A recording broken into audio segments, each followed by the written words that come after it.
আলামিনের হাবিব জনাব মুহাম্মদ রাসূলুল্লাহ সাল্লাল্লাহু আলাইহি ওয়াসাল্লাম বলেছেন, কিয়ামতের ময়দানে আল্লাহর কসম করে বলছি, সেদিন জাহান্নামীদের ভীষণ কষ্ট হবে আর জান্নাতীদের জন্য অত্যন্ত আসান হবে, অবস্থাটা খুবই আরামের হবে।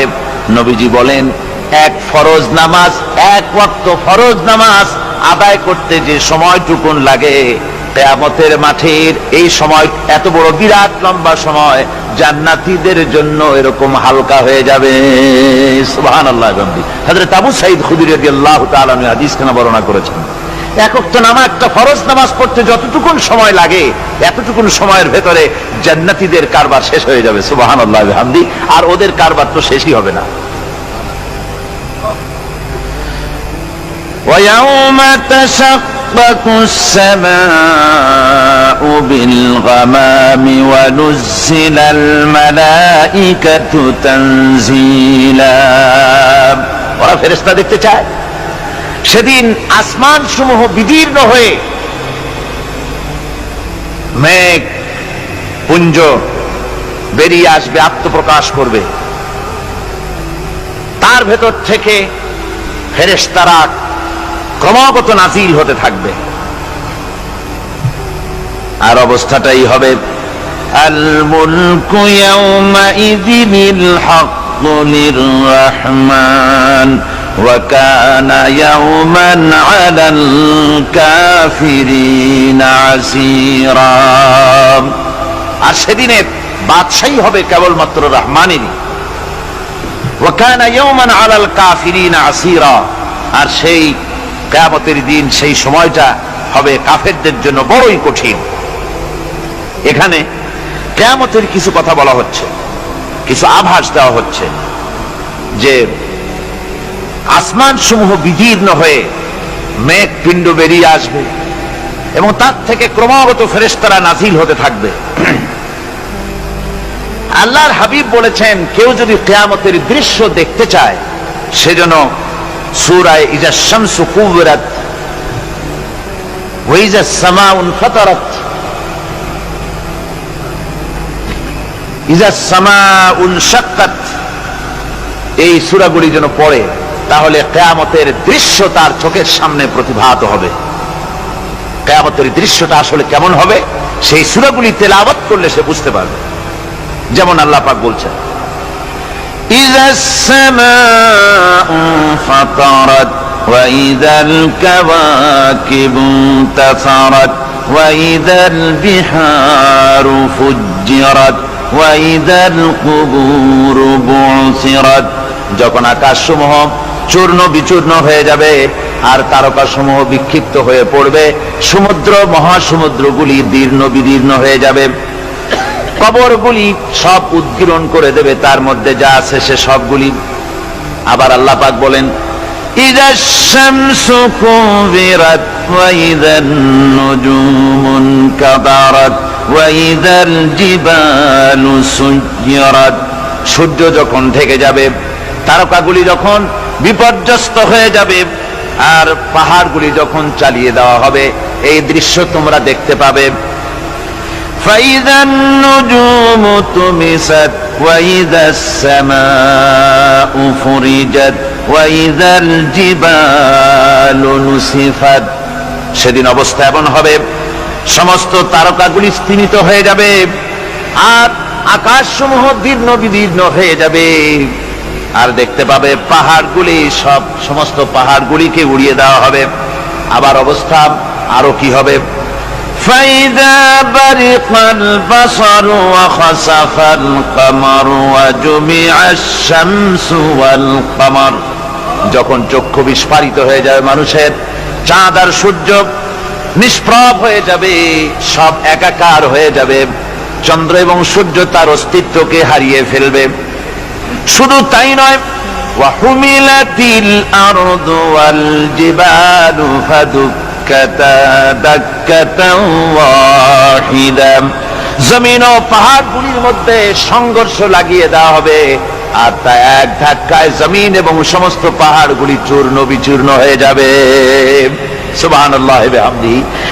আল্লাহ রাব্বুল আলামিন বলছেন, এইভাবে করে কিয়ামতের দৃশ্য, বিভীষিকাময় দৃশ্য তোমরা দেখতে পাবে।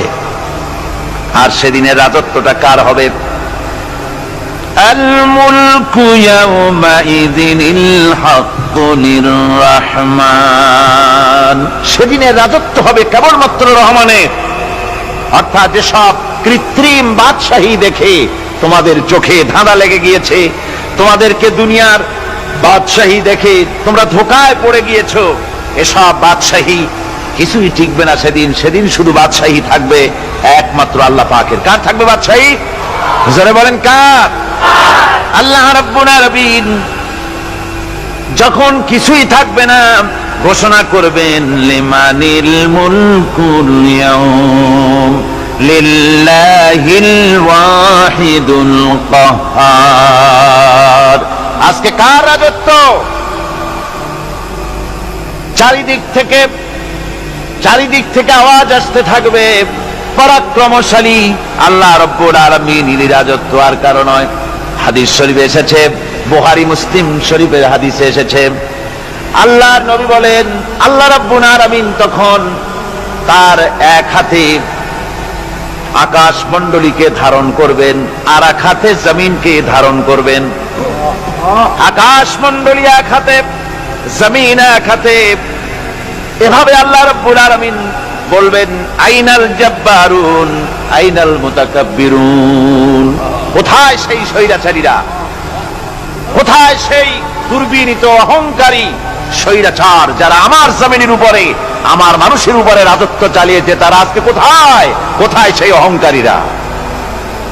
আল্লাহ পাক সেদিন যে বলবেন, সেদিন তো বলবেন, কিন্তু দুনিয়ার মাঝেও স্বৈরাচার যারা, অহংকারী যারা, তাদের শাস্তি পৃথিবীর বুকেও দেন। আর সেদিন তো দিবেনি। কত স্বৈরাচার আমরা দেখলাম, কত অহংকারী দেখলাম, যাদের তর্জনী হেননে লক্ষ কোটি কোটি মানুষ উঠতো আর বসতো। তাদের জিল্লাতির সঙ্গে আল্লাহ রাব্বুল আলামিন কতজনকে বিদায় করে দিলেন। ফুলের মালা নিয়ে কুলাতে পারে নাই, পা থেকে শুরু করে গলা পর্যন্ত ফুলের মালা দিয়া ডুবাই দিল ভক্তরা। আবার আল্লাহ রাব্বুল আলামিন এমন শাস্তি দিলেন, ফুলের মালার পরিবর্তে জুতার মালা নিয়ে জেলের মধ্যে ঢুকাইয়া দিলেন। ঠিক কিনা গণ? অহংকারী আর স্বৈরাচার যারা হয়, আল্লাহ পাক এভাবে তাদের দৃষ্টান্ত দেখিয়ে দেন। আমরা কত দেখলাম, 9 বছরের রাজা, 10 বছরের সাজা। পৃথিবীর বুকে যারা অহংকার করে, যারা স্বৈরাচার হয়, আল্লাহর আইনকে যারা বৃদ্ধাঙ্গুষ্টি প্রদর্শন করে, আল্লাহ পাক তাদের জমিনেও দেখান। এখানে চূড়ান্ত ফয়সালা আল্লাহ করেন না, আসল ফয়সালার জায়গা তো আছেই, তবে এখানে নমুনা দেখায় দেন। কিন্তু মুশকিল হচ্ছে, ইতিহাসের সবচাইতে বড় শিক্ষা হলো ইতিহাস থেকে মানুষেরা শিক্ষা গ্রহণ করে না। একজনে যে কাম করে বিপদে পড়ে, আর একজন এসে আবার সেই পথেই অগ্রসর হয়, নিশ্চিত মৃত্যুর পথে। আমার বন্ধুগণ, আল্লাহ পাক বলছেন সেই দিন আমার রাজত্ব হবে, আর কারো রাজত্ব হবে না। ওয়াকানা ইয়াওমান আলাল কাফিরিন আসীরা। আর ওই দিনটা, ওই কিয়ামতের দিন হবে কাফেরদের জন্য সবচাইতে কঠিন। সবচাইতে কঠিন হবে কাদের জন্য? কাফেরদের জন্য। কাফের কারা? কাফের হচ্ছে তারা যারা নাকি আল্লাহর আইনকে অস্বীকার করেছে, আল্লাহকে অস্বীকার করেছে, আল্লাহর আইনকে অস্বীকার করেছে। ওরা কি? কাফের। কুফর শব্দের অর্থ হচ্ছে গোপন করা। এই জন্য অন্ধকার রাতকে আরবিতে কাফের বলা হয়েছে, অর্থাৎ যা সব জিনিসকে অন্ধকার দিয়ে ঢেকে দেয়। তো কুফর হচ্ছে সেই জিনিস যা মহাসত্যকে ঢেকে দেয়, সত্যকে, মহাসত্যকে ঢেকে দেয় যে জিনিস, সেটাকে কুফর বলা হয়। আর এই কাফের অন্ধকারে ঘুরে মরে, সে কোন আলোর খোঁজ পায় না। আল্লাহ রাব্বুল আলামিন বলেন, কাফেরদের কথা এখন শোনাচ্ছেন আল্লাহ পাক, ওয়াল্লাযীনা কাফারু আউলিয়াউহুমুত তাগুতু ইউখরিজুনাহুম মিনান নূরি ইলাজ যুলুমাত। যারা কাফের, যারা কুফরি অবলম্বন করেছে, তাদের সাহায্যকারী আর পৃষ্ঠপোষক হচ্ছে তাগুত। তাগুত বলা হয় সেই শক্তিকে যে শক্তি শুধু নিজেই আল্লাহর আইন অমান্য করে বসে থাকে না, বরং অন্যদেরকেও আল্লাহর আইন অমান্য করতে বাধ্য করে। ওদেরকে আরবিতে কি বলা হয়? তাগুত বলা হয়। আর এই তাগুতি শক্তি, এই তাগুত হয় তার সাহায্যকারী, যা তাকে আলো থেকে টেনে অন্ধকারের ভেতরে নিয়ে যায়। আর কাফের হচ্ছে আল্লাহ পাকের ভাষায় অর্থাৎ কোরআনের ভাষায় কাফের হচ্ছে সবচাইতে নিকৃষ্ট প্রাণী, সবচাইতে নিকৃষ্ট জীব, মহাসত্যকে যারা অস্বীকার করেছে, যারা আল্লাহকে মানে না, যারা আল্লাহর কোরআনকে মানে না, যারা ইসলামকে স্বীকার করে না, তারা সবচাইতে নিকৃষ্ট প্রাণী। আল্লাহ রাব্বুল আলামিন বলেন, ইন্না শাররাদ দাওয়াবি ইনদাল্লাহিল্লাযীনা কাফারু ফাহুম লা ইউমিনুন। নিশ্চয়ই আল্লাহর জমিনে সব বিচরণশীল জীব যত আছে, আল্লাহ বলছেন আমার জমিনে বিচরণশীল জীব যত আছে তার মধ্যে সবচাইতে নিকৃষ্ট প্রাণী হলো যারা ঈমান আনে নাই, যারা বিশ্বাস করে না আমি আল্লাহকে, যারা পরকালকে বিশ্বাস করে নাই, যারা কোরআনকে বিশ্বাস করে নাই, যারা ইসলামকে বিশ্বাস করে নাই, পৃথিবীর মধ্যে তারা সবচাইতে নিকৃষ্টতম প্রাণী। আল্লাহ বলেন শুধু নিকৃষ্ট জনক নিকৃষ্ট প্রাণী বললেই সারে না, এরা হলো চতুষ্পদ জানোয়ারের মতো। কে বলতেছেন? আমি বলছি না, কিন্তু আল্লাহ পাক বলতেছেন চতুষ্পদ জানোয়ারের মতো কাফেরেরা। وَمَثَلُ الَّذِينَ كَفَرُوا كَمَثَلِ الَّذِي يَنْعِقُ بِمَا لَا يَسْمَعُ إِلَّا دُعَاءً وَنِدَاءً। এই কাফেরদের দৃষ্টান্ত হচ্ছে সেই রাখালের মতো, যে রাখাল তার পশুদেরকে ডাকে, আর ওই পশুরা একটা ডাক শোনে মাত্র, কিন্তু কি যে বলে তা তো পশুতে বোঝে না। ভালো বুঝতে পেরেছে? সুম্মুন বুকুমুন উমিয়ুন ফাহুম লা ইয়াকিলুন। এরা বোবা, এরা বধির, এরা অন্ধ, এ কারণেই কোনো কথা বোঝে না।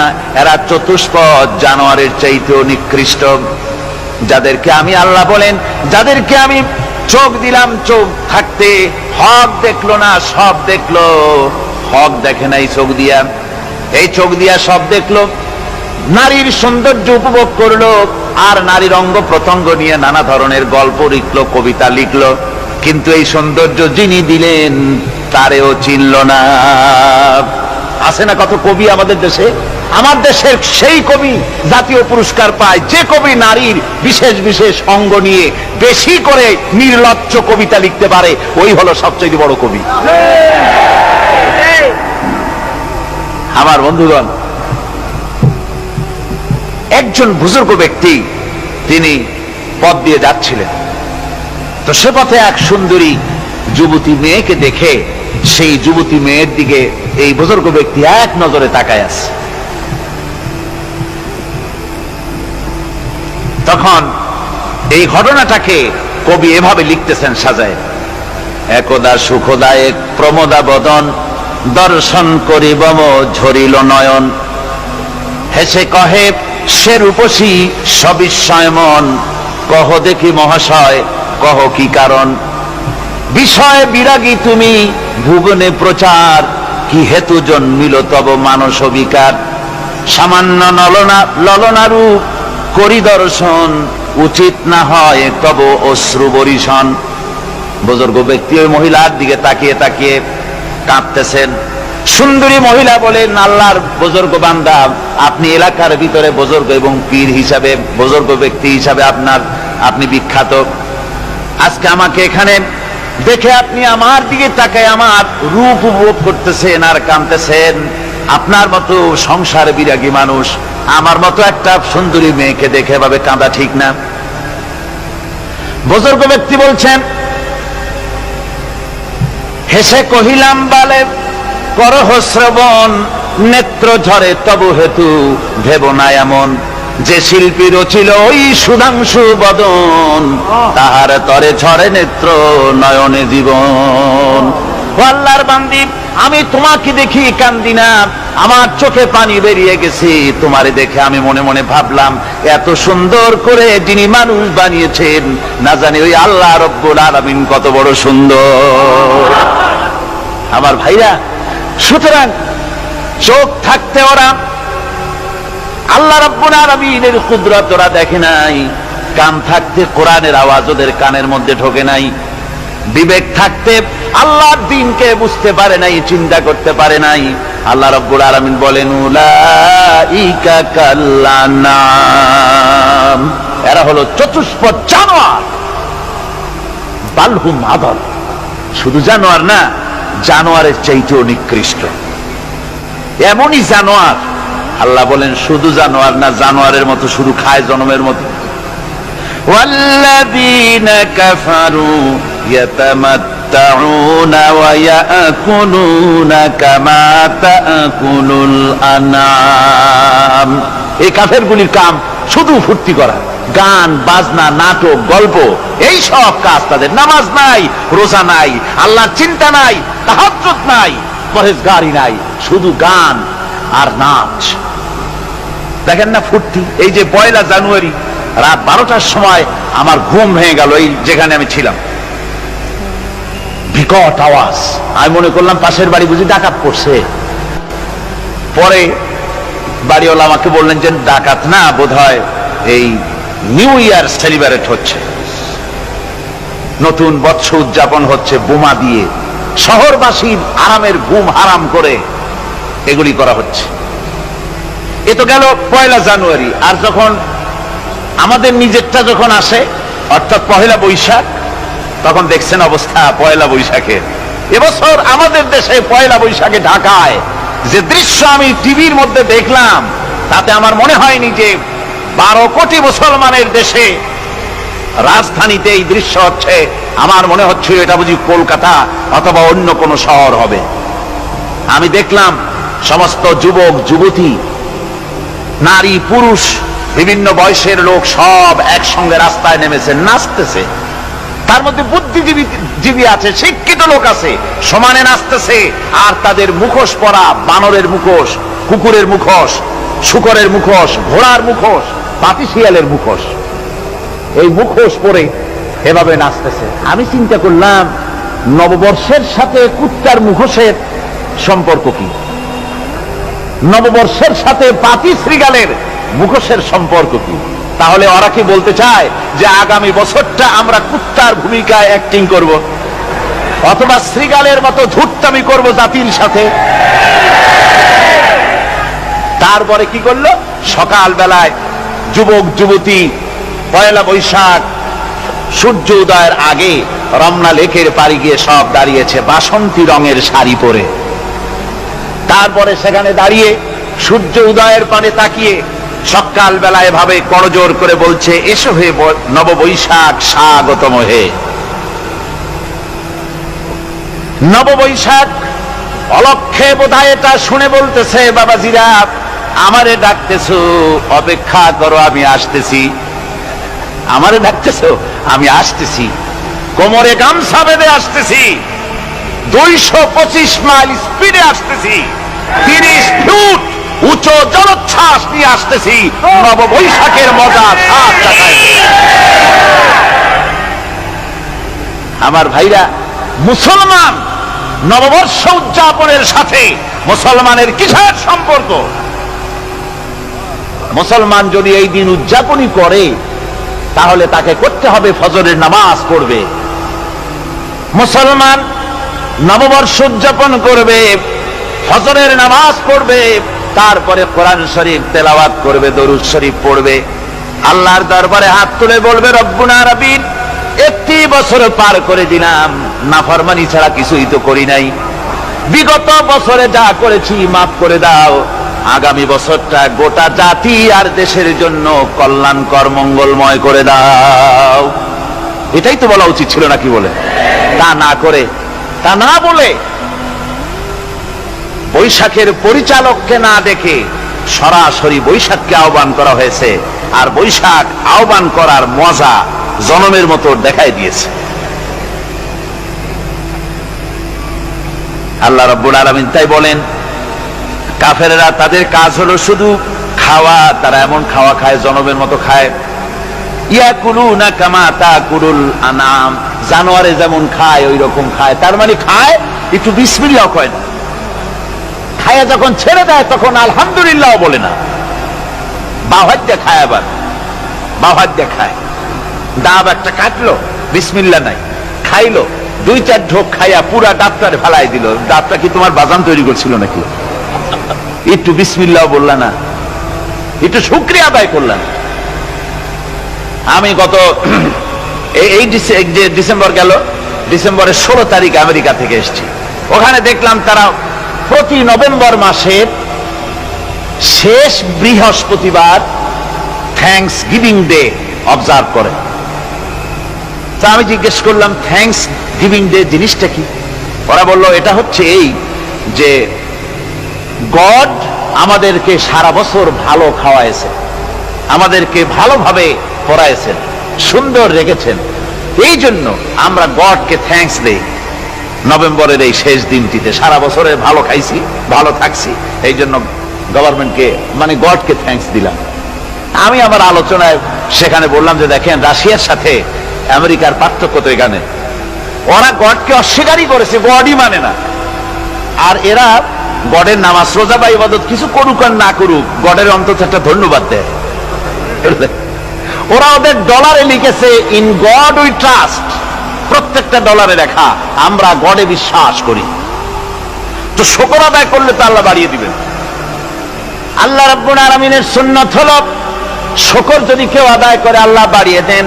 লা ইন শাকারতুম লাযীদান্নাকুম ওয়া লা ইন কাফারতুম ইন্না আযাবী লাশাদীদ। আমার নিয়ামতের শুকর যদি আদায় করো আমি বাড়ায় দেব, আর যদি নিয়ামতের শুকর আদায় না করো তাহলে মস্ত বড় শাস্তি তোমাদের জন্য রেখেছি। তো আমেরিকা শুকর আদায় করে নিজেরা খাইয়া, কিন্তু ওদের জমিন হলো বিশাল জমিন। আমি কয়েকবার গিয়েছি এবং বহু স্টেট সফর করেছি। ওদের জমিন এত ফার্টাইল, জমিনে যদি রীতিমতো তারা ফসল ফলাতো, এই ফসল সারা দুনিয়ার দরিদ্র ভূমুক্ষ জনতাকে খাওয়াইয়া বাঁচাইতে পারত। কিন্তু ওরা তা করে না। ওরা করে কি? ওরা মুনাফার হার, বাজার দর ঠিক রাখার জন্য নির্দিষ্ট পরিমাণ জমিনে ফসল ফলায়, কিন্তু জমিন এতই উর্বর, ওদের মেজারমেন্ট করা, মাপ করা, হিসাব করা ফসল হয় না, ফসল হয় বেশি। তখন বাড়তি ফসলকে তারা প্রতি বছর লক্ষ লক্ষ টন আলু আর গমকে তারা সমুদ্রে নিক্ষেপ করে। তাদের আলু এবং গম সেই সময় তারা নিক্ষেপ করে সমুদ্রে, যখন ইথিওপিয়া, সুদানে মানুষ না খেয়ে মরছে। পৃথিবীর বিভিন্ন দেশে মানুষ ক্ষুধার যন্ত্রণায় যখন চিৎকার করছে, আর তাদের এই চিৎকারে আকাশ বাতাস ভারী হয়ে যাচ্ছে, তখন ওরা এই কামটি করছে। তাই আমি ওই প্রথম দিন বলেছিলাম যে রাশিয়া যেমন খান খান হয়েছে, অস্তিত্ব বিলুপ্ত হয়েছে আল্লাহর সাথে নাফরমানি করার কারণে। আপনারা বলতে পারেন কমিউনিজম কি একটা সহজ ব্যাপার? একটা বিরাট শক্তি। পৃথিবীর বুকে কত দেশ তারা ডমিনেট করতেছিল, কোন যুদ্ধ নাই, কোন রক্তপাত নাই, বিনা ধাক্কায়, বিনা বাতাসে, বিনা ঝড়ে বিশাল মহিরুহু চিৎপটাং। এটা হলো কেন? কেন হলো রাশিয়ার এই দশা? আমি লালদিঘির ময়দানে বলে গেছিলাম, আমি চিন্তা করে যেটা পাইছি সেটা হচ্ছে এই, দুনিয়ার সমস্ত মতবাদ আল্লাহকে কোনো না কোনো প্রকারে স্বীকার করে। তার কথা মানুক আর না মানুক, আছে একটা কিছু, এতটুকুন বলে যে আল্লাহ আছেন বা গড আছে বা একটা কিছু আছে। কমিউনিজম, সমাজতন্ত্র হলো পৃথিবীর একমাত্র নিকৃষ্ট মতবাদ, যে মতবাদ সরাসরি আল্লাহকে স্বীকার করেছে, বলেছে আল্লাহ নাই, দেয়ার ইজ নো গড। তারা ধর্মকে আফিম বলেছে। আল্লাহ পাক তাই কোন যুদ্ধ ছাড়া, কোন মারামারি ছাড়া, কোন রক্তপাত ছাড়া এই বিশাল শক্তিকে উৎকারে উড়িয়ে দিলেন, তুলার মতো হয়ে। গোটা রাশিয়া তুলার মতো হয়ে, পেঁজা তুলা, ধোনা তুলার মতো হয়ে সব উড়ে চলে গিয়েছে, অস্তিত্ব বিলুপ্ত হয়ে গিয়েছে। কিন্তু আমাদের দেশের খুচরা কমিউনিস্টরা এখনো স্বপ্ন দেখে ওই যে কালকে বলেছি, তারা বলে কলমের খোসা এটা এখনো নষ্ট করা যাবে না, এটা এখনো চালু করা হবে, এখনো চীনে আছে, এখনো কিউবায় আছে।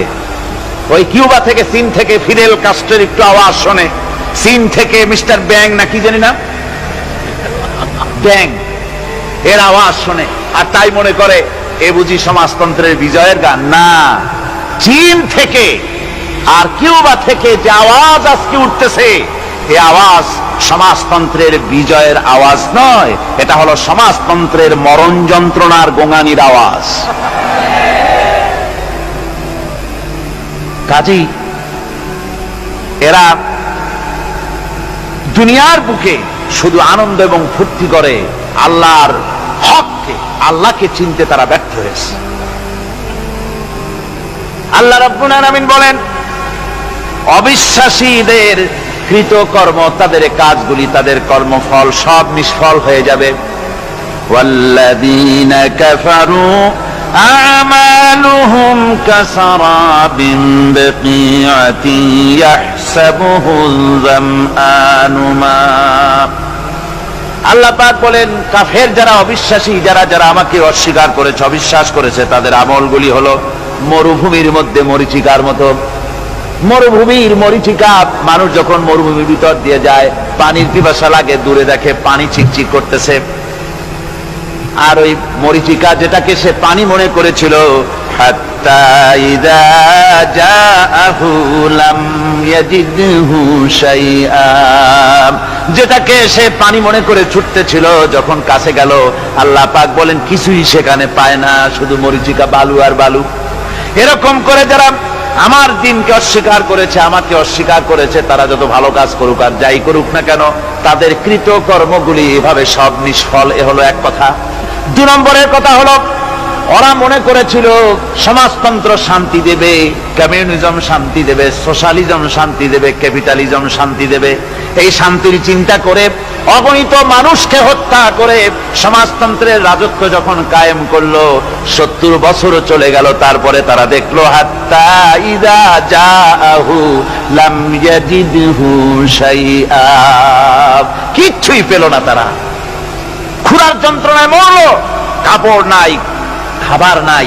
তারা ওই রাশিয়া থেকে, চেকোস্লোভাকিয়া থেকে, যুগোস্লাভিয়া দিয়া, রোমানিয়া থেকে, হাঙ্গেরি এবং পোল্যান্ড আর মঙ্গোলিয়া থেকে, সেখানে সমাজতন্ত্র তাড়াতে আমরা যাই নাই। আমরা সেখানে সমাজতন্ত্রের বিরুদ্ধে তাফসীর করি নাই, ব্যাখ্যা করি নাই, বক্তব্য রাখি নাই। ওই সব দেশ থেকে সমাজতন্ত্র তাড়াইছে কে? কারা তাড়িয়েছে? না না, ওরা নিজেরাই, সেই দেশের জনগণই এটাকে উৎখাত করেছে তাদের জমিন থেকে। আল্লাহ পাক বলছেন, যারা আমার দিনকে, আমার বিধানকে যারা অস্বীকার করবে, তারা এই অস্বীকারী অবস্থায় যদি মৌত হয়, আমার সমাজতন্ত্রী কোনো ভাই যদি এ মাহফিলে থাকেন, কমিউনিস্ট কোনো ভাই যদি এ মাহফিলে থাকেন, তাহলে শুনুন আল্লাহ কি বলতেছেন। আল্লাহর দিনকে, আল্লাহর কোরআন পূর্ণাঙ্গ জীবন বিধান, অর্থনীতি আছে, সমাজনীতি আছে, রাজনীতি আছে, কথা যারা বিশ্বাস করে না, কোরআনকে শুধুমাত্র নামাজ, রোজা, হজ, যাকাত আর বেহেশত দোজখ যারা মনে করে, জীবন ব্যবস্থা মনে করে না, এই অবস্থায় যদি মারা যায়, আল্লাহ রাব্বুল আলামিন বলেন, ইন্নাল্লাযীনা কাফারু ওয়া মাতু ওয়া হুম কুফফারুন উলাইকা আলাইহিম লানাতুল্লাহি ওয়াল মালাইকাতি ওয়ান নাসি আজমাইন। আল্লাহ রাব্বুল আলামিন বলেন, আমাকে অস্বীকার করার অবস্থায়, আমার দিনকে, বিধানকে অস্বীকার করার অবস্থায় যদি মৌত হয়ে যায়, তাহলে আল্লাহ, ফেরেশতা এবং তামাম পৃথিবীবাসীর অভিসম্পদ তার উপরে হতে থাকে, লানত হতে থাকে। খালিদিনা ফিহা লা ইউখাফফাফু আনহুমুল আযাবু ওয়া লা হুম ইউনজারুন। এই অভিসম্পদ অবস্থায় তারা সব সময় লিপ্ত থাকবে, না তাদের আযাবকে কমায় দেওয়া হবে, আর না তাদের কোন রকম অবকাশ দেওয়া হবে। এখন আরো মজবুত কথা আসতেছে, ওয়ায়াউমা ইয়াউদ্দু الظالم على يديه يقول يا ليتني اتخذت مع الرسول سبيلا সেদিন জালেমেরা নিজেদের হাত কামড়াতে থাকবে। কোন দিন? বোঝেন না কথা? কোন দিন? কিয়ামতের দিন। এই দুনিয়া হচ্ছে নিছক খেল তামাশা, এটা আর কিছুই নয়। জীবনের প্রকৃত আবাসস্থল হচ্ছে আখিরাত। এই দুনিয়া একটা মোহ, এই মোহের পেছনে মানুষেরা ঘুরছে, বিবি বাল বাচ্চা এর পেছনে ঘুরছে। অথচ এই বিবি বাল বাচ্চা কিয়ামতের দিন মুসিবত হয়ে দাঁড়াবে মানুষের জন্য। একটা মোহর মধ্যে মানুষ পড়ে আছে, খেল তামাশার ভিতরে পড়ে আছে। আল্লাহ পাক বলছেন, কুল মাতাউদ দুনিয়া কালিলুন ওয়াল আখিরাতু খায়রুল লিমান ইত্তাকা। বলো, দুনিয়ার সমস্ত সম্পদ খুবই নগণ্য, আর যে ব্যক্তি পরকালকে বিশ্বাস করে, পরকালের কামনা করে, সেই খোদাভীরু লোকদের জন্য পরকাল হচ্ছে প্রকৃত আবাসস্থল। সেই জায়গাটাই হলো আসল জায়গা। ওই জায়গার জন্য কিছু তৈরি করতে হবে। কোরআনে কারিমে রব্বুল আলামিন বলছেন, আরাদিতুম বিল হায়াতিদ দুনিয়া মিনাল আখিরাহ ফামা মাতাউদ দুনিয়া ফিল আখিরাতি ইল্লা কলিল। তোমরা কি পরকালের জীবনের বিনিময় এই দুনিয়ার জীবনটাই বেশি পরিতুষ্ট হয়েছে?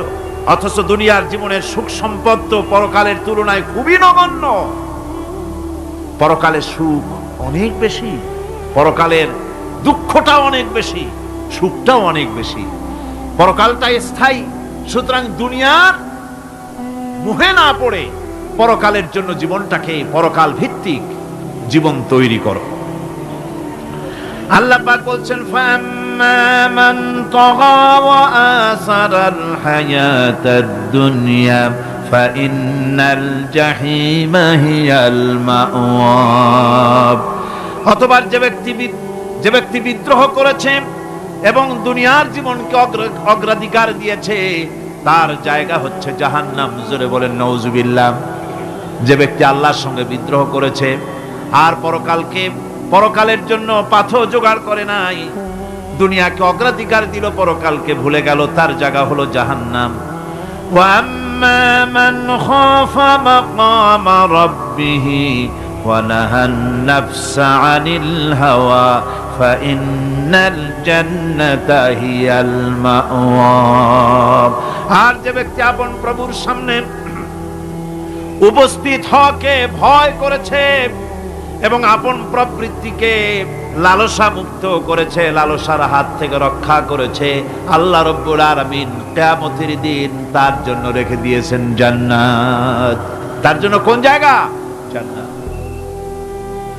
আমাদেরকে পরকাল ভিত্তিক জীবন যাপন যদি করি, তাহলে কবরের জবাবগুলি খুব আসান হবে। আর যদি পরকাল ভিত্তিক জীবন যাপন না হয়, কবরটা মুসিবত হয়ে যাবে। হযরত ওসমান রাদিয়াল্লাহু তাআলা আনহু কবরের কাছে গিয়ে খুব কাঁদতেন।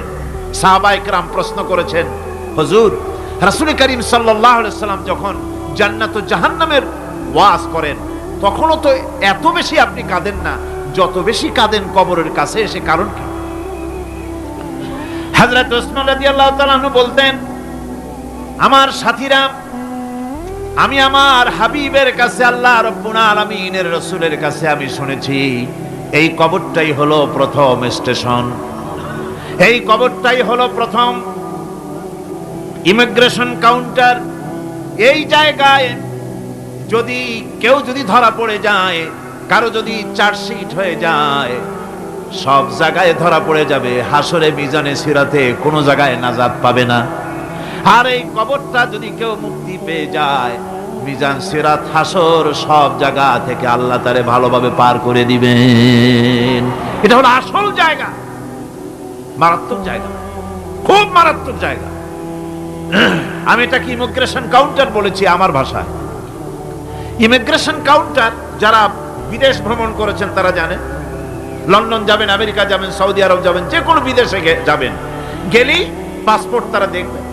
পাসপোর্টে আপনার ন্যাশনালিটি কোনটা সেটাই তারা জানতে চাইবে। আপনি কোন দল করেন এটা তারা জানতে চাইবে না। আপনি কোন ভাষায় কথা বলেন তাও তাদের জানার দরকার নাই। প্রথমেই তারা আপনার ন্যাশনালিটি দেখবে, আপনার আইডেন্টিটি কি তারা জানতে চাইবে। তারপরে যদি স্যাটিসফ্যাক্টরি হয় আপনাকে ভিসা দিয়ে ভেতরে ঢুকবার ব্যবস্থা করে দেবে।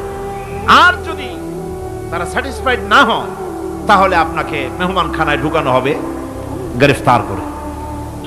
কবর হচ্ছে এ ধরনের একটি ইমিগ্রেশন কাউন্টার। কবরের ভিতরে মানুষ যখনই রাখা হবে সঙ্গে সঙ্গে দুজন ফেরেশতা আসবে।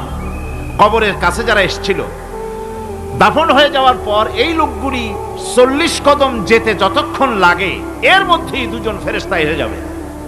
এসে জিজ্ঞেস করবে মান রব্বুকা, তুমি কোন দল করতে, ওটা তাদের জানার দরকার নেই। চাকরি কিসে করতেন ওটা জানার দরকার নেই। ব্যবসা করতেন না চাকরি করতেন প্রয়োজন নেই। প্রথমেই জিজ্ঞাসা করা হবে ন্যাশনালিটি, প্রথমেই জিজ্ঞাসা করা হবে তার ন্যাশনালিটি সম্পর্কে, তার আইডেন্টিটিটা কি, এবং সেটাকে সত্যায়িত করার জন্য বোঝার জন্য 3টি প্রশ্ন। প্রথম প্রশ্ন মান রব্বুকা ওয়া মা দীনুকা ওয়া মান নাবিয়্যুকা, তোমার রব কে, তোমার দ্বীন কি, তোমার নবী কে। যদি এই ব্যক্তি বেঈমান হয়, মুনাফিক হয়, সে বলবে হায় হাতা লা আদরি, হায় হাতা লা আদরি, জানি না আমার রবকে আমি জানি না। তোমার দিন কি, দিন কারে কয় বুঝি না। এরপরে আল্লাহর নবী জনাবে মুহাম্মদ রাসূলুল্লাহ সাল্লাল্লাহু আলাইহি ওয়াসাল্লামকে দেখানো হবে, বলা হবে মা কুনতা তাকুলু ফি হাদার রাজুল, এই ব্যক্তি সম্পর্কে তোমার ধারণা কি নিকে, বলবে আমি চিনি না। নাউযুবিল্লাহ। বাস, এরপরে তার যা হবার তাই শুরু হয়ে যাবে। আর যদি বান্দাটা মুমিন হয়, প্রশ্ন করা হবে মান রব্বুকা, জবাব দেবে রব্বি আল্লাহ, আমার রব আল্লাহ রাব্বুল আলামিন। ওয়া মা দীনুকা, দীনুনা ইসলাম, আমার দিন হচ্ছে ইসলাম।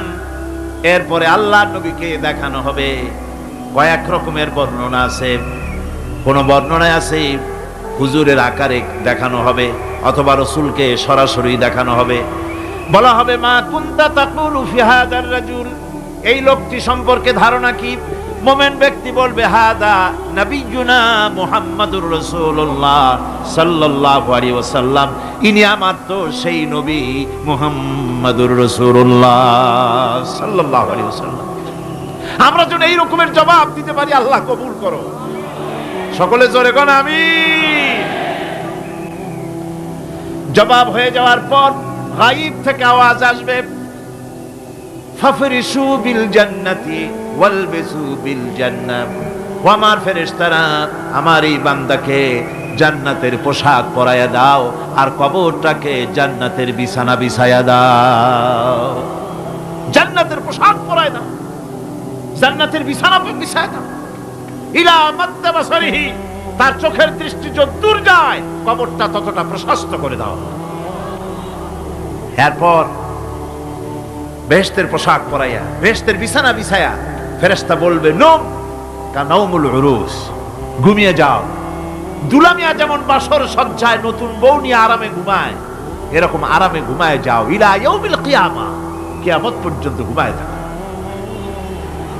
আরামে ঘুমিয়ে থাকবে। এরপরে সিংগায় ফুৎকার হবে, সিংগার ফুৎকারের আওয়াজে তার ঘুম ভেঙে যাবে।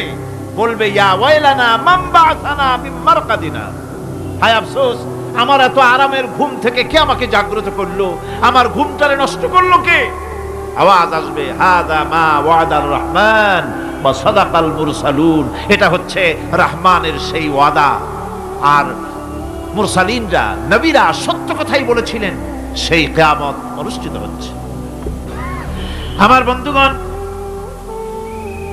সেজন্য এই দুনিয়ার মোহে পড়ে থাকলে পরে দুনিয়ায় যারা অগ্রাধিকার দিবে দুনিয়াকে পরকালের তুলনায়, জবাব দিতে পারবে না কবরের ভিতরে গিয়া। আর যারা পরকালকে অগ্রাধিকার দিবে, দুনিয়ার চাইতে পরকালকে বেশি অগ্রাধিকার দেবে, আর আল্লাহর ভয় কলিজার ভিতরে রাখবে, কবরের জবাব সঠিকভাবে দিতে পারবে, কিয়ামতের দিন আল্লাহ রাব্বুল আলামিন তাদের জন্য জান্নাত দান করবেন। জোরে বলেন আমিন।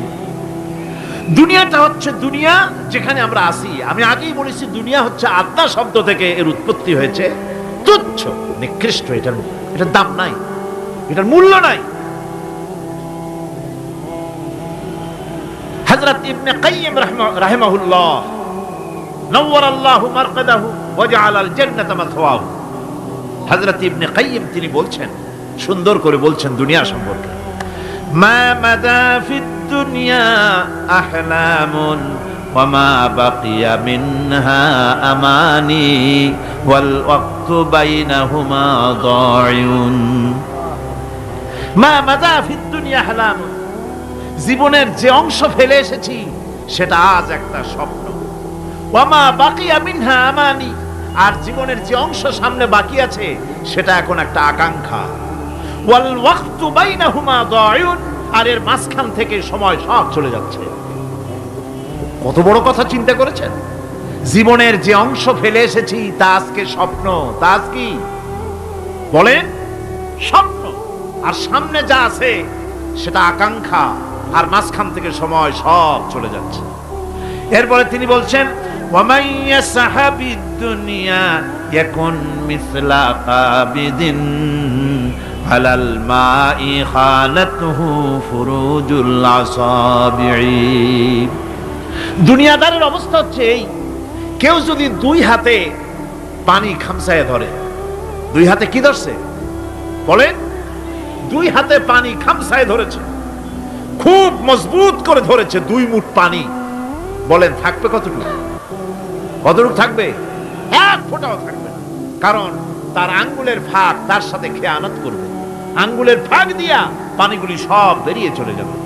সুতরাং দুনিয়া যারা চায় তারা ঠিক পানি খামসায় ধরলে পানি যেমন হাতের ভেতর থেকে খেয়ানত করে চলে যায়, যারা দুনিয়া চায় দুনিয়াও তাদেরকে এভাবে ফাঁকি দিয়ে চলে যায়। তবুও দুনিয়ার মায়া মানুষের এত বেশি। আল্লাহর নবী বলেন, লাউ কানা লি ইবনি আদম ওয়াদিন মিন যাহাবিন লাহাব্বা ইয়াকুনা লাহু থানিন। এই পৃথিবীতে যদি কাউকে একটা মাঠ ভরে যদি সোনা দেওয়া যায়, লোকটা বলবে রব্বুল আলামিন, আমি যদি আরেকটা মাঠ এরকম সোনা ভরা পেতাম। দ্বিতীয় আরেকটা মাঠ দেওয়া হলে আবার বলবে যদি তৃতীয় আরেকটা মাঠ সোনা ভরে যদি পেতাম। নবীজি বলেন, ওয়ালা ইয়ামলাউ জাওফু ইবনু আদামা ইল্লা তুরাব। মানুষের পেট 3.5 হাত মাটি ছাড়া, কবরের মাটি ছাড়া মানুষের পেট ভরবে না। আরো চাই, আরো চাই, চাওয়ার কোনো শেষ নাই। মানুষ এভাবে করে দুনিয়ার মহব্বতে এমনি পাগল হয়ে যায়, শুধু দুনিয়ার মহব্বত, পরকালকে বেমালুম ভুলে যায়।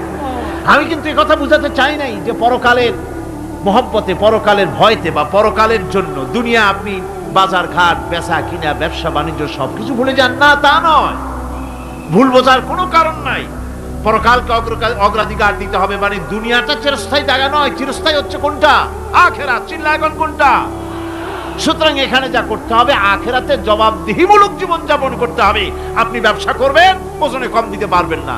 আপনি খাদ্যে ভেজাল দিতে পারবেন না, চুরি করতে পারবেন না, ডাকাতি করতে পারবেন না, জেনা করতে পারবেন না, বদমাশি করতে পারবেন না, মদ খেতে পারবেন না, সন্ত্রাসী হতে পারবেন না, হাইজ্যাকার হতে পারবেন না, চাঁদাবাজ হতে পারবেন না, মুনাফাখোর হতে পারবেন না, আপনি চোরা কারবারি হতে পারবেন না, ঘুষখোর হতে পারবেন না, সুদখোর হতে পারবেন না। এই সব কাজ পরকালকে বিশ্বাস করলেই এ সমস্ত কাজ থেকে মানুষ বিরত থাকতে পারে। কথা ঠিক কিনা? এটাই হচ্ছে। সুতরাং এই পৃথিবী থাকবে না। এটা কি চিরকাল থাকবে? না, এর একটা পরিসমাপ্তি ঘটবে।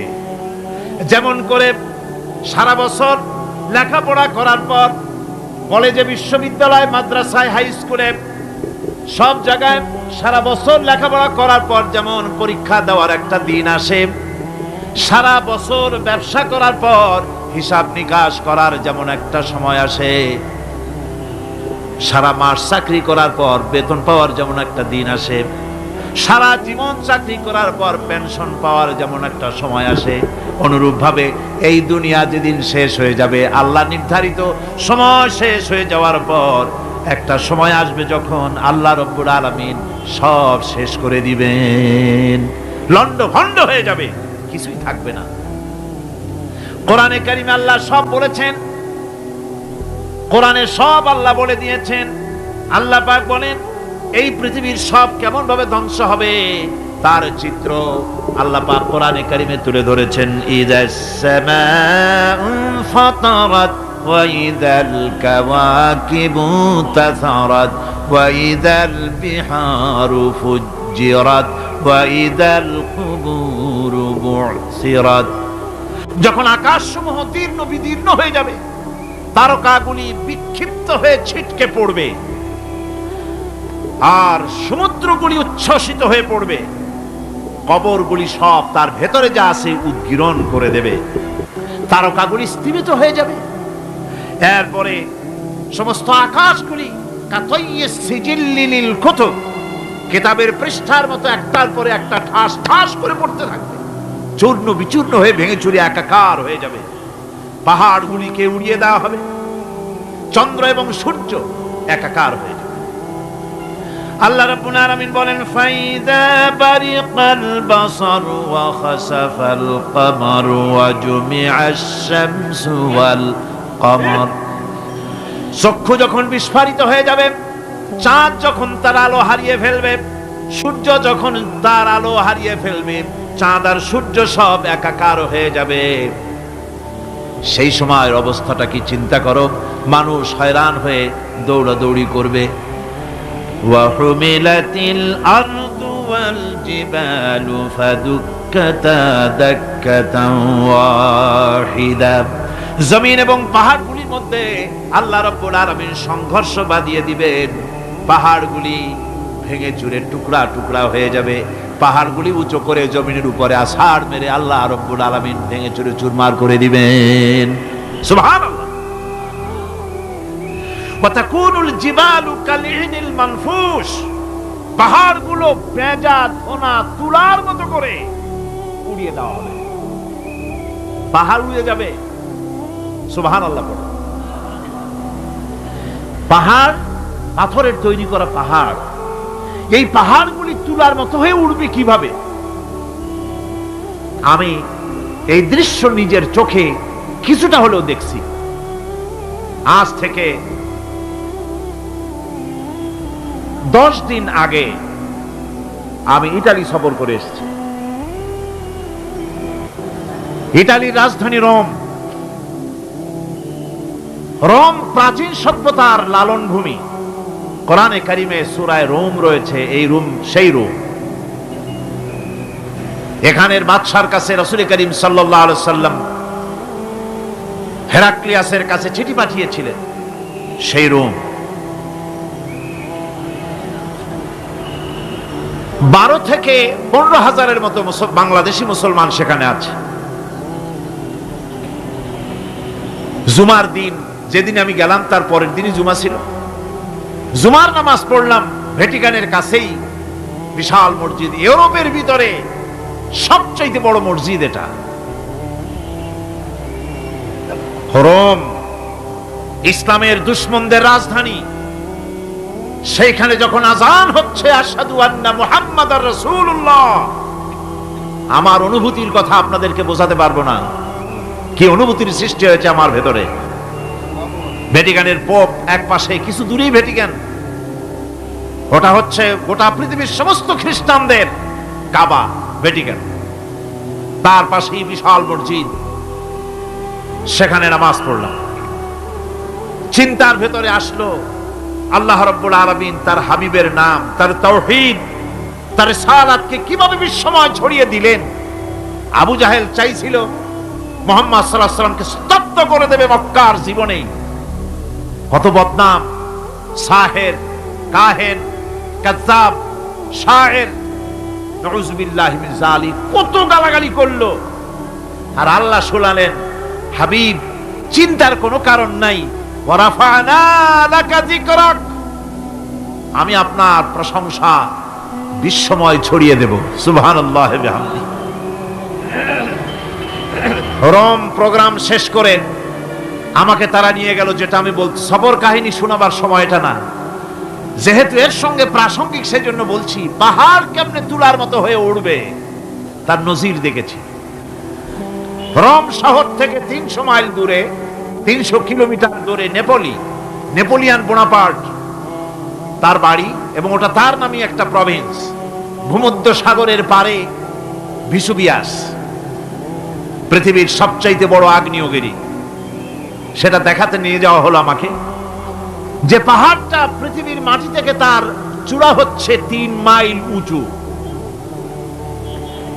এর 2 মাইল গাড়িতে করে ঘুরে ঘুরে যাওয়া যায়, এরপর আর গাড়িতে যাওয়া যায় না, বাকিটুকুন যেতে হবে হেঁটে হেঁটে। পাহাড়ের উপরে অক্সিজেন কম, বেশ কষ্ট হচ্ছিল উঠতে। জীবনে প্রথম পাহাড়ে চড়েছি জাবালে নূর, রাসূল করিম সাল্লাল্লাহু আলাইহি সাল্লামের উপরে যেখানে ওহী হয়েছিল সর্বপ্রথম। পাহাড় চড়ার একটা অভিজ্ঞতা ওখান থেকে আমার কিছুটা হয়েছিল। খুব কষ্ট হলো বাকি 1 মাইল উঠতে। যখন ভিসুবিয়াসের একদম শীর্ষে চলে গেছি, সেখানে গিয়ে আমার সাথে 15-20 জন লোক ছিল। আমি নিজেই আল্লাহু আকবার বলে আমার গলা থেকে আওয়াজ বেরিয়ে গেল। আমি দেখতে পেলাম ভিসুবিয়াসের শীর্ষে বিশাল গর্ত। আমার মনে হয় গর্তটা এই মাঠের 1/4 হবে। এই মাঠের 1/4 হবে গর্তটা। সেই গর্তটার গভীরতা হচ্ছে 1.5 কিলোমিটার। এইখান থেকে পাথরগুলি উত্থিত হয়েছে, আগ্নেয়গিরি পাথর আগুনে গলে লাভা হয়ে এগুলি পাহাড় বেয়ে উপচে পড়েছে, চতুর্দিকে 12 মাইল ছড়িয়ে গিয়েছে। আমার মনে পড়লো ওয়াকুদুহান নাসু ওয়াল হিজারা, জাহান্নামের আগুনের ইন্ধন হবে মানুষ আর পাথর। আমি সেখানে সেজদায় পড়ে গিয়া কানলাম আর বললাম, আল্লাহ জাহান্নামের আগুন হারাম করে দিও আমাদের জন্য। পাথর কিভাবে গললো, গলে পাথরগুলি গলে পুড়ে চতুর্দিকে পড়েছে আর ছিটকেছে, চতুর্দিকে ছিটকে পড়েছে। সেই পাথরগুলি ছিটকে ছিটকে যেগুলি পুড়ে পড়েছে সেগুলিকে দূরে সাদা রঙের বলে মনে হয়, কোনোটা সাদা কোনোটা কালো, মনে হয় যেন তুলার মতো হয়ে পড়ে আছে চতুর্দিকে। 1944 সনে তৃতীয়বারের মতো ভিসুবিয়াস অগ্নিগিরি যে অগ্নি উৎপাত করে, তাতে আশেপাশের 12 মাইল এলাকা এফেক্টেড হয়ে যায়। পাথরগুলি গলে এভাবে বিধ্বস্ত করে দিয়েছে। এখান থেকে এখানে জোহরের নামাজ, আসরের নামাজ আমরা পড়লাম, আল্লাহর কাছে খুব দোয়া করলাম। এখনো ধোঁয়া উঠতেছে, এখনো পাহাড়ের ফাটল দিয়ে ধোঁয়া উঠছে। একজন হাত দিয়ে আমাকে বলল যে খুব গরম লাগে ধোঁয়াগুলি। ওখানকার লোকেরা বলল যে ভেতরে এখনো আগুন আছে, তবে সুপ্ত, যে কোনো মুহূর্তে আবার তা জাগ্রত হতে পারে। আমরা সেখান থেকে নেমে এলাম। একটু কিছু দূর গিয়েই সেখানে হলো পম্পেই শহর। এই পম্পেই শহরটা হচ্ছে ঈসা আলাইহিস সালামের জন্মের 2000 বছর আগে এই শহর তৈরি হয়। ঈসা আলাইহিস সালামের জন্মের 179 বছর পর ভূমিকম্প হয়। সেই ভূমিকম্পে গোটা পম্পেই শহরটা পৃথিবীর মানুষের চোখের আড়াল হয়ে যায়, ধ্বংস হয়ে যায়, মাটির তলায় গরক হয়ে যায়। আজ থেকে 200 বছর আগে মাটি খনন করতে গিয়ে এই শহর আবিষ্কৃত হয়। পুরা শহরটা খুঁড়ে তারা বের করেছে। 180 হেক্টর জমিনের উপরে এই বিশাল শহর। ঘুরে ঘুরে দেখলাম, গাড়ি চলে না সেখানে, পায়ে হেঁটে দেখতে হলো। প্রশস্ত রাস্তা। আজ থেকে 4000 বছর আগের মানুষেরা রাস্তা বানাতে জানতো পাথর দিয়ে, এবং রাস্তার দুধারে তাদের ছিল ফুটপাত, পানির ব্যবস্থা, নগরায়নের সব রকমের সুযোগ সুবিধা। তারপরে সেখানে বিচারালয়, এরপরে দোকানপাট, বাজার ঘাট, সবকিছুর ব্যবস্থা রয়েছে। বিশাল বিশাল পাথরগুলি দিয়ে পিলার তৈরি করা। ভাবলাম এই পিলারগুলি, এই পাথরগুলি তারা কিভাবে ক্রেন ছাড়া এত উপরে উঠালো কি করে, আমার মাথায় আসলো না। পাথর কেটে কেটে সুন্দর সুন্দর অঙ্কন শিল্প তারা করেছে। এরপরে ঘুরতে ঘুরতে বাদশার রাজার বাড়িতে গিয়ে ঢুকলাম। সেখানে গিয়ে দেখলাম উলঙ্গ এত মূর্তি পাথরের তৈরি করা, পাথর কেটে কেটে দেওয়ালে যৌন মিলনের এমন কোন অশ্লীল ছবি নাই যা তারা সেখানে তৈরি করে নাই। উলঙ্গ মূর্তি আর উলঙ্গ যৌন মিলনের অসংখ্য ছবি দিয়ে এই এলাকা ভরা। তখন আমি বুঝলাম আল্লাহর গজব হওয়ার কারণটা কি, এই শহরটা মাটির নিচে হরক হয়ে যাওয়ার কারণটা কি। আল্লাহ পাক জেনা ব্যভিচার যে দেশে বেশি হয় আল্লাহ পাক বরদাস্ত করেন না। দুশ্চরিত্র যে দেশের মানুষ দুশ্চরিত্র হয়ে যায়, জেনা ব্যভিচার বেশি হতে থাকে, আল্লাহ হরক করে দেন, গজব দেন। এই গজব এক এক সময় এক এক রকমের হয়ে আসে। কখনো মাটির নিচে দাবায় দেন, কখনো মহামারী, কোন দেশে কলেরা, কোন দেশে জলোচ্ছ্বাস, কোথাও ভূমিকম্প, আর সর্বশেষ এই জেনা ব্যভিচারের জন্য আল্লাহ পাকের চূড়ান্ত এই যৌনতার অশ্লীলতার জন্য চূড়ান্ত গজব বর্তমান বিশ্বের জন্য এইডস। আল্লাহ পাক এই গজব দিয়েছেন। বন্ধুগণ, আমি সেই জায়গা, আমি সেখানে যা দেখলাম যে আল্লাহ পাক পাহাড়গুলিকে কিভাবে উড়াবেন এটা অস্বীকার করার কোনো উপায় নাই। বিশ্বাস তো করতামই, তবে হযরত ইব্রাহিম আলাইহিস সালাম যেমন বলেছিলেন, রব্বি আরিনি কাইফা তুহিল মাউতা, হায় আল্লাহ তুমি মরাকে জিন্দা করবা কেমনে? আল্লাহ পাক বলেন আওয়ালাম তুমিন, তুমি বিশ্বাস করো না? ইব্রাহিম আলাইহিস সালাম বললেন বালা, অবশ্যই বিশ্বাস করি, ওয়ালাকিন লিয়াতমাইন্না কলবি, যদি চোখে দেখতাম তাহলে আমার অন্তরাত্মা খুব ঠান্ডা হতো। আল্লাহ রাব্বুল আলামিন চোখে দেখায় দিলেন জিন্দা কেমনে মুর্দা হবে, মুর্দা কেমনে জিন্দা হবে, আল্লাহ দেখায় দিলেন। পাহাড় উড়ায় দিবেন আল্লাহ রাব্বুল আলামিন। একথা কলিজার মধ্যে এটার উপর ঈমান বিশ্বাস, কিন্তু আল্লাহ চোখে দেখাইছেন, ঈমান আরো মজবুত হয়েছে, যা ছিল আরো মজবুত হয়েছে। সুবহানাল্লাহ। আল্লাহর ভয়তে কলিজা কেঁপেছে। আমি পাহাড়ের উপরে কেঁদেছি, যার যার হয়ে কেঁদেছি। বন্ধুগণ, আল্লাহ সুবহানাহু ওয়া তাআলা এই জন্য বলেছেন কুল সিরু ফিল আরদ, আমার জমিন ঘোরো, ভালো করে দেখো, কাইফা কানা আকিবাতুল মুকাজ্জিবিন, মহাসত্যকে যারা অস্বীকার করেছে তাদের পরিণতি আমি কি করে দিয়েছি, এগুলি চোখে ভালো করে তাকায় দেখো। আমার বন্ধুগণ, সুতরাং এই পৃথিবীর অবসান হবে, এই পৃথিবী ধ্বংস হবে, এই পৃথিবী চূড়ান্তভাবে শেষ হয়ে যাবে। ও হ্যাঁ, আরেকটি কথা বলতে হয়, সেটা হচ্ছে যে এই রোম থেকে আরেকটু দূরে 900 মাইল দূরে হচ্ছে সিসিলি, 900 মাইল দূরে। সেখানে এই সিসিলি মুসলমানেরা শাসন করেছিল 350 বছর। সেই সিসিলিতে রয়েছে 360টা মসজিদ মুসলমানদের করা। সমস্ত মসজিদগুলি আজ তালা বন্ধ, একটা মসজিদও খোলা নাই। সেখানকার মুসলমানেরা ওয়াজ শুনতে এসেছিল রোমে। আমি তাদের জন্য পরামর্শ দিয়েছি যে গভর্নমেন্টের কাছে তোমরা দাবি জানাও যে অন্তত একটা মসজিদের দরজা আমাদের জন্য খুলে দাও। রোমের অবস্থানরত প্রবাসী বাংলাদেশি মুসলমানেরা আমাকে বলেছে, তাদের অনেকের বাড়ি চট্টগ্রামেও আছে, আমাকে বলেছে তাদের চোখে পানি আসছে বলার সময় যে চিরঙের তাফসীর মাহফিল যখন আসে কলজেটা কাঁদতে থাকে যাওয়ার জন্য। তো যাওয়া তো সম্ভব না এত দূর থেকে, আমাদের সালাম বলে দিবেন যত লোক আসবে, আর আমাদের জন্য দোয়া করতে বলবেন যেন এই রোমের ভিতরে আমরা ইসলামের আদর্শের ভিত্তিতে আমরা যেন চলতে পারি। আপনারা দোয়া করুন তাদের জন্য।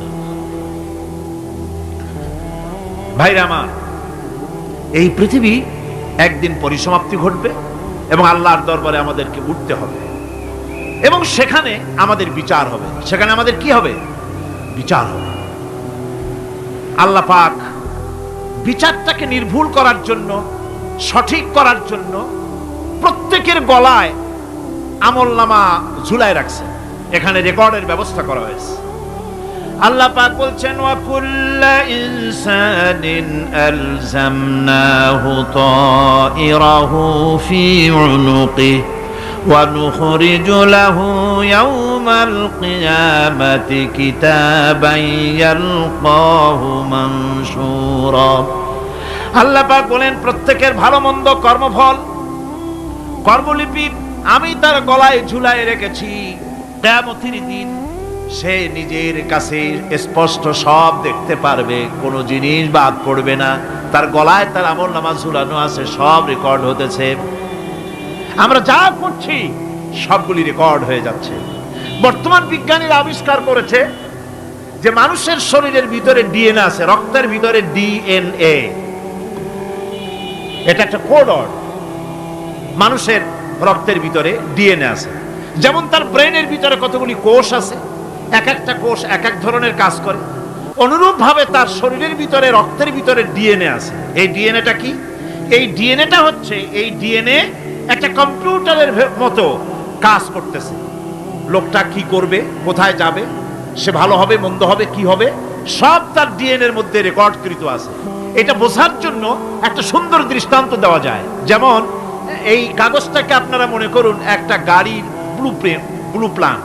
একটা ব্লুপ্রিন্ট, একটা গাড়ির ব্লুপ্রিন্ট। এখানে লেখা আছে গাড়ি কিভাবে তৈরি হবে। এই কাগজটা নিয়ে ঘরের মধ্যে রেখে দিলেন।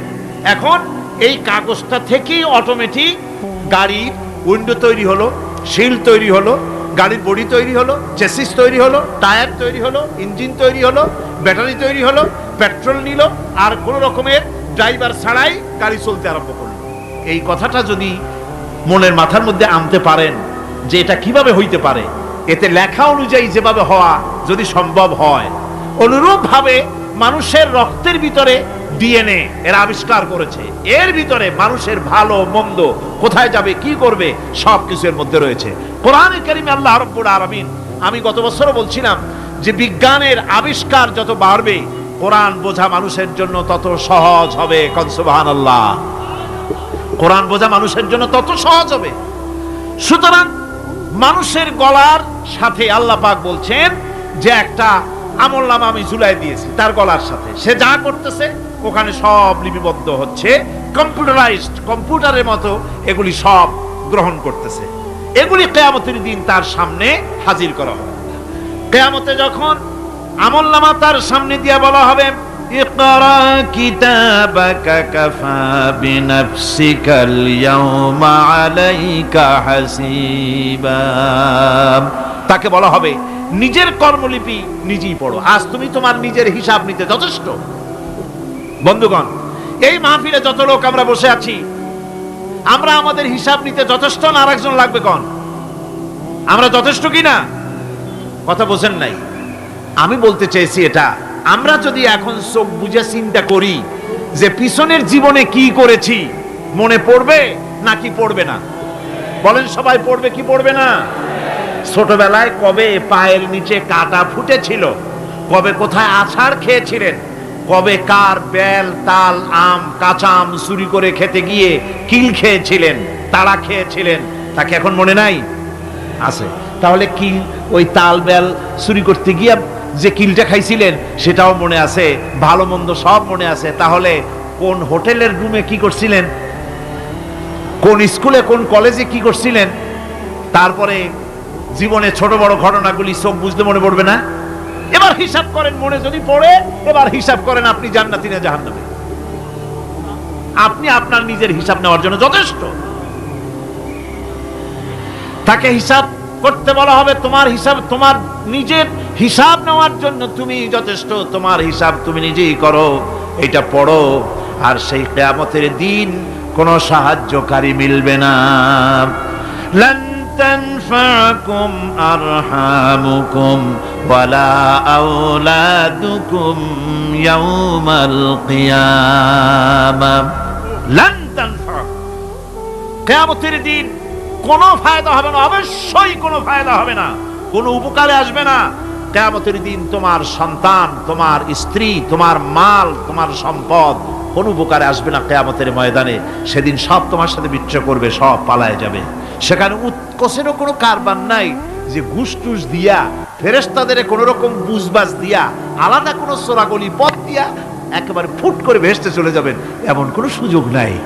অনেকে বলে, হুজুর এমন কিছু দোয়া শিখায় দেন যাতে ওই সব জেহাদ বোমা এগুলি খুব ভয় পায়, ও সব রাস্তা টাস্তা না, খুব সহজে কিছু দোয়া দুরূদ করিয়া আস্তে করে জান্নাতে চলে যাওয়া যায়, এরকম একটা দোয়া, এরকম একটা পথ বলে দেন।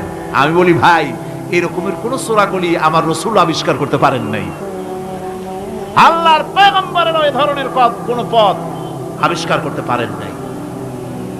সেখানে কিয়ামতের দিন কাউকে উৎকোষ গ্রহণ করার কেউ নাই, উৎকোষ দেওয়া যাবে না। আর খোঁজ দিবি না বা কি? আপনার কাছে কিছু নাইও, থাকলেও নেওয়ার কেউ নাই।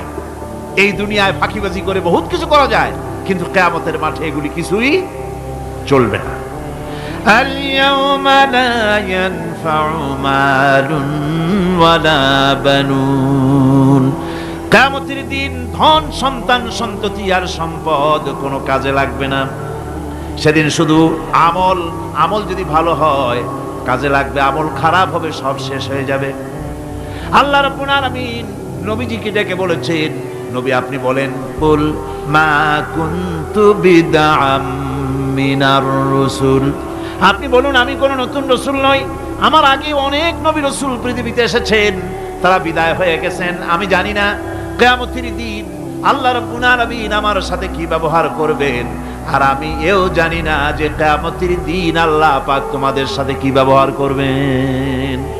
এই আয়াত নাযিল হওয়ার পর আল্লাহর হাবিব তার মেয়েকে ডাকলেন, জামাইকে ডাকলেন, নাতিদেরকে ডাকলেন, আহলে বাইতদেরকে ডাকলেন, আর বললেন, ও আমার মেয়ে কলিজার টুকরা ফাতেমা গো শোনো, কেবলমাত্র আয়াত নাযিল হয়ে গেল, আল্লাহ পাক আমাকে শোনায়ছেন কিয়ামতের দিন আমি জানি না আমার সঙ্গে কি ব্যবহার করা হবে, আর এও জানি না যে তোমাদের সাথে কি ব্যবহার করা হবে।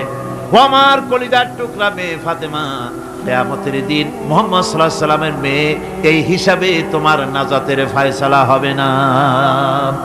ও আমার কলিজার টুকরা নাতি হাসান আর হোসেন, কিয়ামতের দিন মুহাম্মদ সাল্লাল্লাহু আলাইহি সাল্লামের নাতি হিসাবে ফয়সালা হবে না।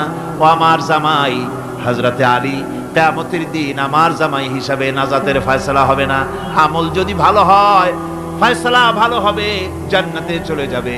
আমল যদি খারাপ হয় কার নাতি কার জামাই দেখা হবে না। সুবহানাল্লাহ। কঠিন কিয়ামতের মাঠ। এই পরকালের বিশ্বাস যদি কলিজার মধ্যে ঢোকে মানুষ ভালো হয়ে যাবে। কোন সুবহানাল্লাহ। আপনাদের দৃষ্টিতে পারবে। কথার জবাব যে দিলেন না, পুলিশে কি মানুষের চরিত্র ভালো বানাইতে পারবে? পুলিশের চরিত্র ভালো বানাবে কেনা, সেটাই তো কথা। মানুষের চরিত্র যাতে ভালো থাকে, মানুষের জন্য খারাপ কাম না করে সেজন্য পুলিশ যাতে খারাপ কাম না করে সেজন্য আরো একটা ডিপার্টমেন্ট আছে না, তারা যাতে খারাপ কাজ না করে সেজন্য আর একটা আছে। এন্টি করাপশনের আবার এন্টি করাপশন আছে, তার উপর আবার এন্টি করাপশন আছে। এন্টিটার অভাব নাই। সুতরাং পুলিশ দিয়া, বিডিআর দিয়া, আর্মি দিয়া মানুষের, দেশের, জাতির চরিত্র ভালো বানানো যায় না। রাসূলুল্লাহ এ দিয়ে বানান নাই, এটা ইসলামের নিয়ম নয়। পুলিশ দিয়া, আর্মি দিয়া দেশের মানুষের চরিত্র ভালো বানানো যায় না। চরিত্র ভালো বানানো যায় কেবলমাত্র পরকালের ভয় দিয়া। কিসের ভয় দিয়া? ওই যে মক্কার জীবনে ওই সমস্ত মানুষগুলি যারা চুরি করত, ডাকাতি করত, জেনা করত, বদমাশি করত, যারা শয়তানি করত, যারা মানুষকে খুন করত, এই মানুষগুলি এত ভালো হয়ে গেল, যারা চুরি ছেড়ে দিল, ডাকাতি ছেড়ে দিল, জেনা ব্যভিচার ছেড়ে দিল, এত ভালো হয়ে গেল, পৃথিবীর মধ্যে সেরা মানুষ তারা হয়ে গেলেন। জোরে বলেন সুবহানাল্লাহ। নবীর সাহাবীরা পৃথিবীর শ্রেষ্ঠ সন্তান, নবীর সাহাবীরা পৃথিবীর সেরা মানুষ, তাদের চাইতে সেরা মানুষ নবীদের পরে আর কেউ হতে পারে না। জোরে কোন সুবহানাল্লাহ। নবীর পরে পৃথিবীতে শ্রেষ্ঠ মানুষ কারা? সাহাবায়ে কেরাম রিদওয়ানুল্লাহি তাআলা আলাইহিম আজমাইন। ওনারা তো কুফরের মধ্যে ছিলেন, শিরকের মধ্যে ছিলেন, চুরি, ডাকাতি, জেনা, ব্যভিচার এমন কোন পাপ নাই যা করা হয়নি। তারপরে যখন আল্লাহর নবীর কাছ থেকে তাওহীদ, রিসালাত ও আখিরাতের দাওয়াত পেলেন, কি সোনার মানুষ এক একজন হয়ে গেলেন। সুবহানাল্লাহ। যারা ছিলেন নারীর সতীত্বের জম, তারা হয়ে গেলেন নারীর সতীত্বের পাহারাদার। যারা মানুষের মাল চুরি করত, ডাকাতি করত, তারা রাতভর মানুষের মালের পাহারা দিল, মানুষের রক্তের পাহারা দিল। সুবহানাল্লাহ বিহামদি। রক্ত সম্পদের পাহারা দিল। রাসূল বললেন, খায়রুল কুরুনে কারনি, সর্বশ্রেষ্ঠ যুগ তো আমার যুগ। বন্ধুগণ, এরপরে একটা জীবন আসবে ওই কিয়ামতের ময়দানে। এই পরকালের বিশ্বাসটা গুরুত্বপূর্ণ ব্যাপার। আমাদের সব কিছুর হিসাব দেওয়া লাগবে। আল্লাহ পাক বলেন, ইন্নাস সামআ ওয়াল বাসারা ওয়াল ফুআদা কুল্লু উলাইকা আনহু মাসউলা। নিঃসন্দেহে মানুষের শ্রবণ শক্তি, দর্শন শক্তি এবং তার অন্তঃকরণের কল্পনা সম্পর্কে আল্লাহ রাব্বুল আলামিনের কাছে জিজ্ঞাসিত হতে হবে। কান দিয়া কি করেছিলা, চোখ দিয়া কি করেছিলা, মুখ দিয়া কি করেছিলে, হাত দিয়ে কি করেছিলে, সবকিছুর জবাব আল্লাহ রাব্বুল আলামিনের কাছে দিতে হবে। সবটার জবাব দিতে হবে, কোনো কিছু বাদ যাবে না। এমনকি মনের ভিতরে যে কল্পনা আমরা করি, এই কল্পনার হিসাবও আল্লাহর দরবারে দিতে হবে। কোরআনে কারীম বলছেন, ওয়া ইন তুবদু মা ফি আনফুসিকুম আও তুখফুহু ইউহাসিবকুম বিহিল্লাহ। মনের ভিতরে তুমি যেটা কল্পনা করো সেটা প্রকাশ করো, অথবা তুমি গোপন রাখো, যাই তুমি করো না কেন আল্লাহ রাব্বুল আলামিন এর হিসাবও তোমার কাছে নেবেন। ফায়াগফিরু লিমান ইয়াশাউ ওয়া ইউআযযিবু মান ইয়াশাউ ওয়াল্লাহু আলা কুল্লি শাইইন কাদির। মহান আল্লাহ পাক বলেন, করার পর তোমার মনের ভিতরে কি কল্পনা করেছিলে ওইটার হিসাব আমি নেব। হিসাব নেওয়ার পর যারে খুশি ক্ষমা করে দেব, যাকে খুশি শাস্তি প্রদান করব। সবকিছুর উপরে আল্লাহ রাব্বুল আলামিন শক্তিমান, সব তিনি করতে পারেন, সমস্ত কুদরত রয়েছে তার। সুতরাং মানুষদেরকে, আল্লাহর বান্দাদেরকে বিশ্বাস করতে হবে যে আমার কোনো কথা বাদ যাবে না। কথাগুলি রেকর্ড হচ্ছে, কথা রেকর্ড হচ্ছে। আমি যে ওয়াজ করতেছি এই কথাগুলি রেকর্ড হচ্ছে নাকি হচ্ছে না?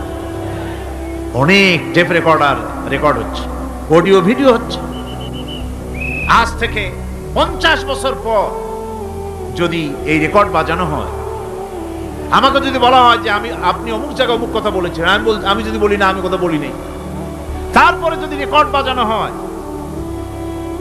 তাহলে আমি কথা যে বলি নাই যদি বলি, তাহলে এটা ধরা পড়বে না? সেখানে ধরা পড়বে না?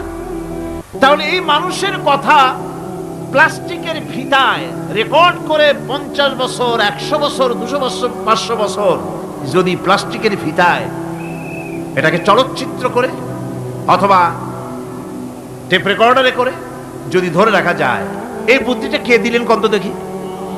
সবাই কন্যা এই বুদ্ধিটা দিলেন কে?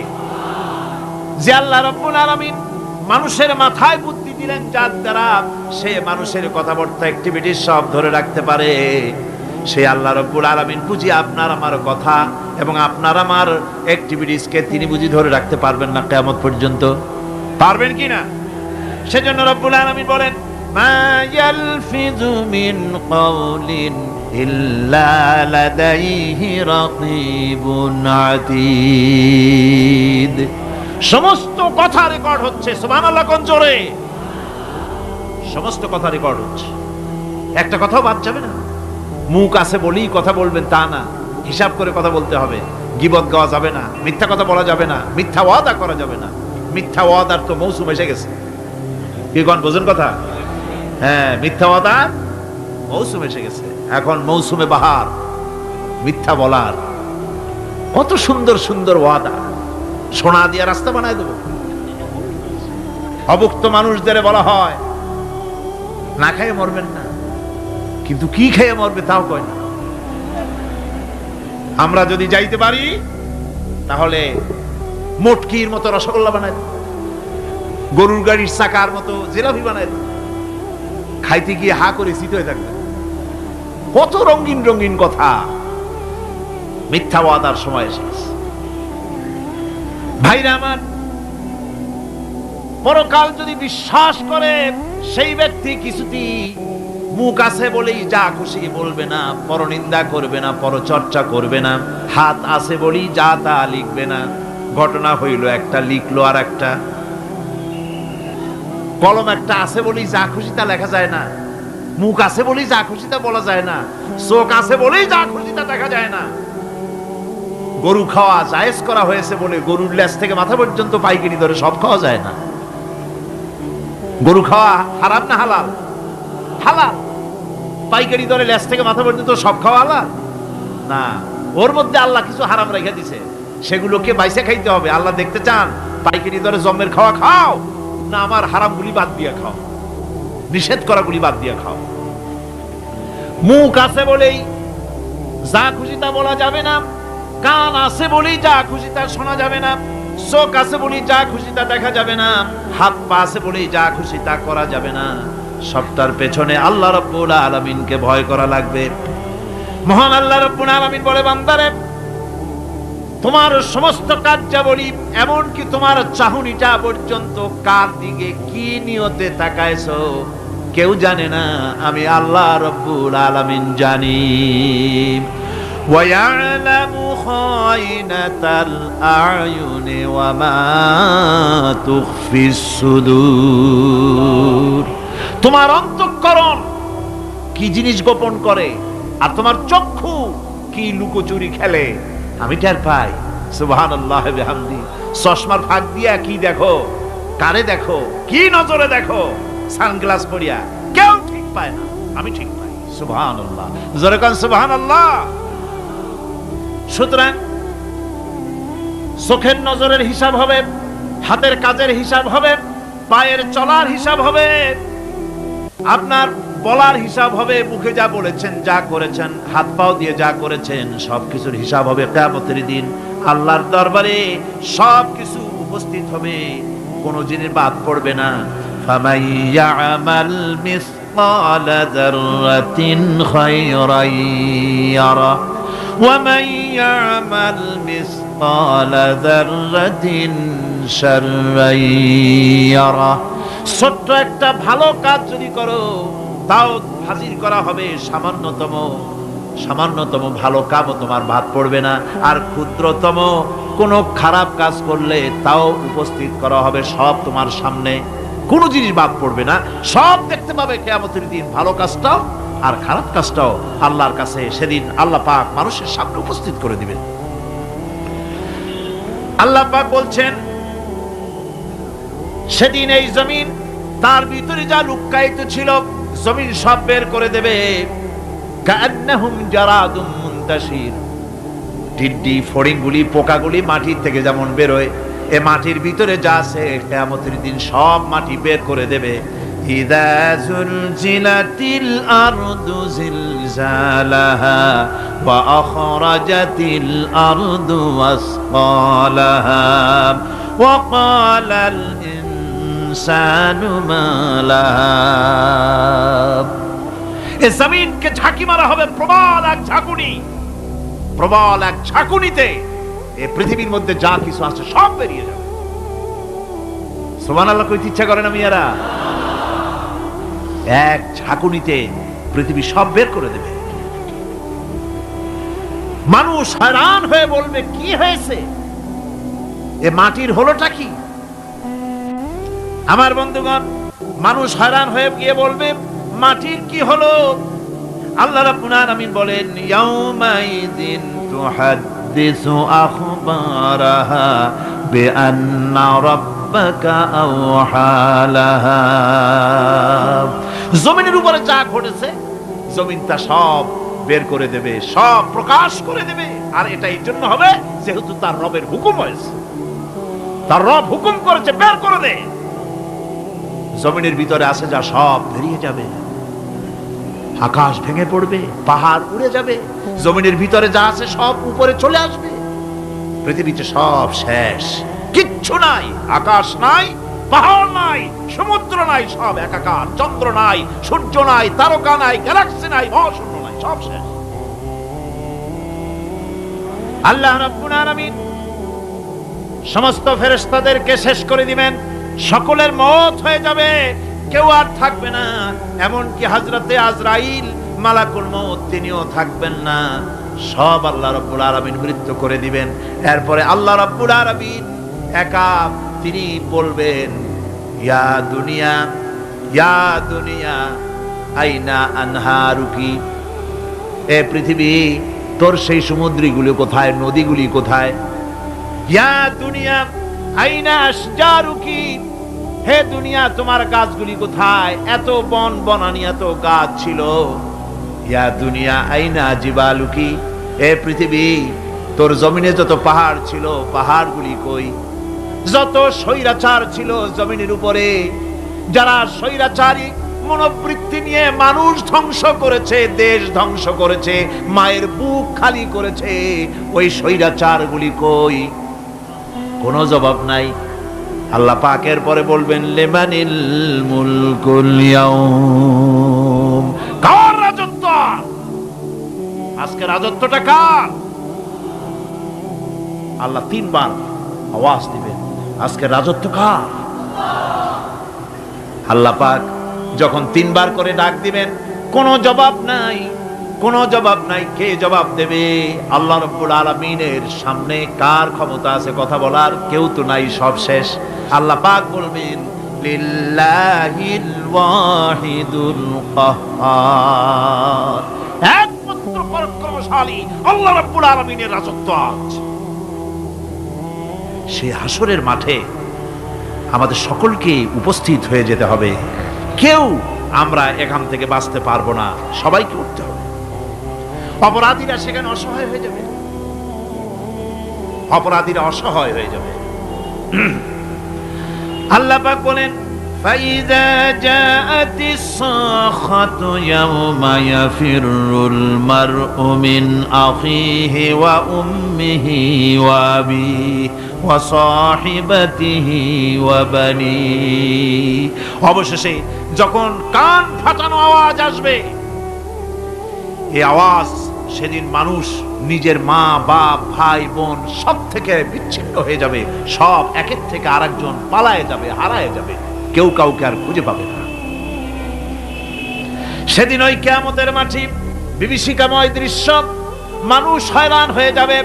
মাথার এক হাত অথবা অর্ধ মাইল অথবা এক বিগত এতটুকুন উপরে ওই প্রকাণ্ড সূর্যটার তাপ আসবে, গুনাহগারের মাথার চান্দি ফেটে গিয়া মগজগুলি গলে গলে নাক কান দিয়ে বেয়ে পড়তে লাগবে, জিহ্বাটা কুকুরের মতো ঝুলে নাভিস্থল পর্যন্ত পড়ে যাবে, মাটিটা সূর্যের উত্তাপে তামার মতো গরম হয়ে যাবে, সারা হাসর জুড়ে আওয়াজ হবে পানি পানি পানি।